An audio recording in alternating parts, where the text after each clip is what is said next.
Hi everybody, I'm Pia from Stitches and Scraps, and today I want to show you how to knit bobbles. Bobbles can add a fun textural element to your project, and there's lots of different ways to make them, just like everything in knitting and crochet. So I'm going to show you how to make these particular bobbles, and then I'm going to also talk to you about some of the differences and things you can modify to change your bobbles. So let's take a look at this one. The first step in making a bobble is to increase this one stitch into several stitches, and that may be 3 stitches, 5 stitches, 4 stitches, whatever you want to use. In this case I'm doing 3 stitches, and the number of stitches is going to determine the width of the bobble, not how much it sticks up, but the width. Okay, so in this case I wanted fairly narrow bobbles, so I'm just doing 3 stitches. And how do we increase 1 stitch into 3? Well, the way that it's most commonly done, or that I've seen it most, is to knit in the front and then knit in the back and then knit in the front again. And then if we wanted 5 stitches, we would go knit in the back again and then knit in the front again. And that is how we increase the 1 stitch into 3.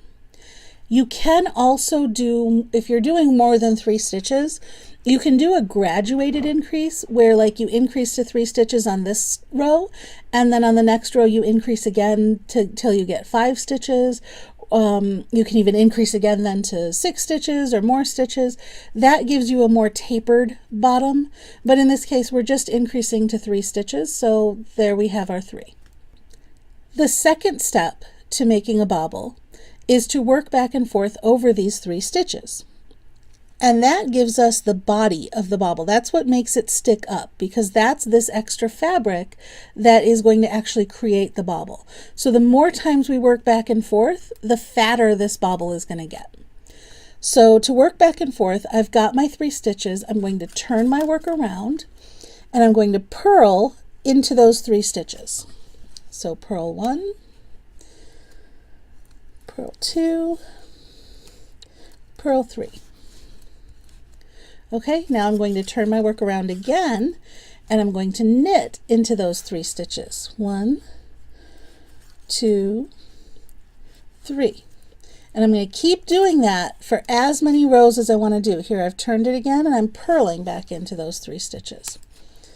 The more rows I do here, the fatter my bobble is going to be. And when I was talking about increasing gradually, you could increase again on the 2nd row and then increase again on the 3rd row if you wanted. But once you get up to the level of stitches you want, then you just go back and forth until you've got the height that you want.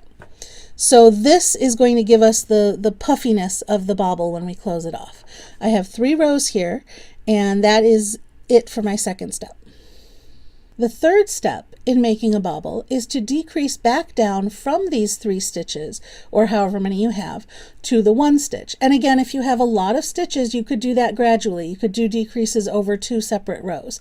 But I only have 3 stitches, so I'm going to decrease all 3 stitches down at one time. I'm going to do one that's called slip, knit 2 together, pass slip stitch over. That sounds like a mouthful, but it tells you exactly what to do. You slip 1, okay, knitwise. You knit 2 together, assuming you can get your needle in. There we go. Knit 2 together, and then you take this stitch that you slipped and you pass the slip stitch over.